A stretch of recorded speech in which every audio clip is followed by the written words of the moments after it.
उस रात की बारिश मैं आज तक नहीं भूल पाया हूँ। मेरा नाम रवि है। मैं कोलकाता में ऑटो चलाता हूँ। रात की सवारी ज़्यादा मिलती है, इसलिए अक्सर देर तक काम करता हूँ। लेकिन उस रात कुछ अलग था। आधी रात के बाद तेज़ बारिश शुरू हो गई थी। सड़कें लगभग खाली थीं। हवा में अजीब सा सन्नाटा था। मैं घर लौटने ही वाला था कि ट्रेन की पुरानी पटरी के पास साउथ पार्क स्ट्रीट सिमेट्री के सामने मैंने उसे देखा। एक औरत हल्की नीली साड़ी में पूरी तरह भीगी हुई। वह बस खड़ी थी, सीधे मेरी तरफ देखती हुई। मेरे मन में अजीब सी घबराहट हुई। इतनी रात को कब्रिस्तान के सामने कौन खड़ा रहता है? फिर भी मैंने ऑटो रोक दिया। मैडम, कहाँ जाना है? मैंने पूछा। उसने धीरे से सिर उठाया। उसकी आंखें बहुत गहरी थी, जैसे अंदर कोई रोशनी ही नहीं। उसकी आवाज़ सुनकर मेरी रीढ़ में सिहरन दौड़ गई। आवाज़ ऐसी थी जैसे कहीं दूर से आ रही हो। मैंने किराए की बात की।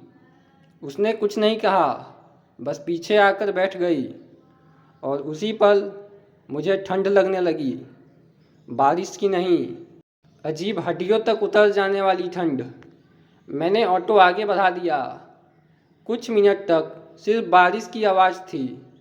मैंने हिम्मत करके शीशे में देखा। वह बिल्कुल सीधी बैठी थी, पलक तक नहीं झपका रही थी। मैंने बात शुरू करने की कोशिश की। मैडम, आप यहीं आसपास रहती हैं? कोई जवाब नहीं। मैंने फिर देखा। इस बार वह शीशे में मुझे ही घूर रही थी। उसकी आंखों में स्ट्रीट लाइट्स की चमक नहीं दिख रही थी, जैसे रोशनी उसके अंदर समा रही हो। मेरा गला सूख गया।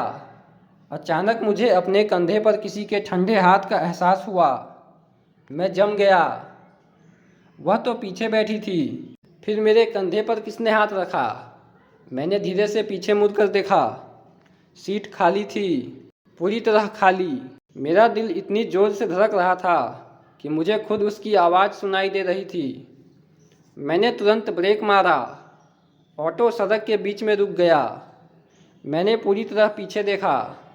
कोई नहीं। सीट गीली थी, लेकिन किसी के बैठने का कोई निशान नहीं। मैं खुद से बड़बड़ाया, थक गया हूँ, बस थक गया हूँ। शायद वह उतर गई होगी। हाँ, ज़रूर उतर ही गई होगी।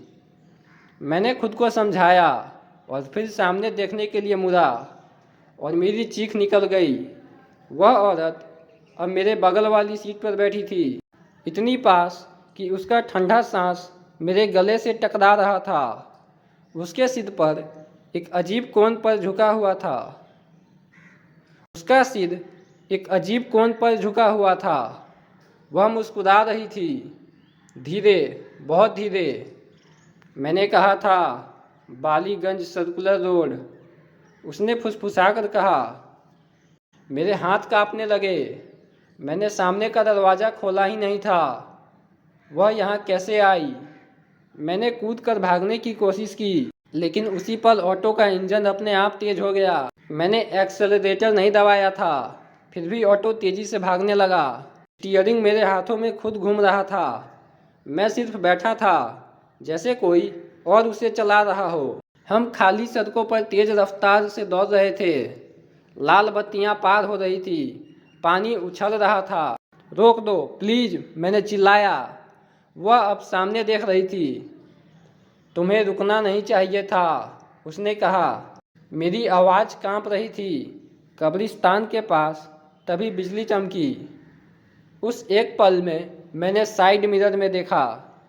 पीछे की सीट खाली नहीं थी, वह परछाइयों से भरी थी। कई धुंधले चेहरे बिना आँखों के मुझे घूर रहे थे, और आवाज़ें, फुसफुसाहटें,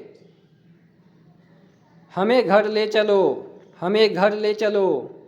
मैंने कान बंद कर लिए, लेकिन आवाज़ें मेरी दिमाग के अंदर गूंज रही थी। अचानक ऑटो एक पुराने टूटे फूटे मकान के सामने रुक गया। गेट अपने आप खुल गया। इंजन बंद। चारों तरफ सन्नाटा। वह औरत धीरे से उतरी, मुड़कर मेरी तरफ देखा। अब उसका चेहरा लगभग सामान्य था। कौन हो तुम? मैंने हिम्मत करके पूछा। वह हल्का सा मुस्कुराई।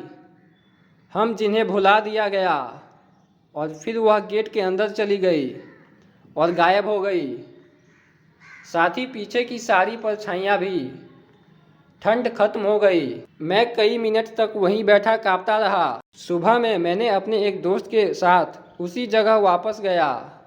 वहाँ कोई मकान नहीं था, कोई गेट नहीं, सिर्फ खाली ज़मीन, जंगली घास और सड़क के किनारे एक पुराना पत्थर। मैं उसके पास गया। उस पर लिखा था, अज्ञात महिला, ट्रेन पटरी के पास मिली, समय रात के 12:15। मैंने मोबाइल निकाला।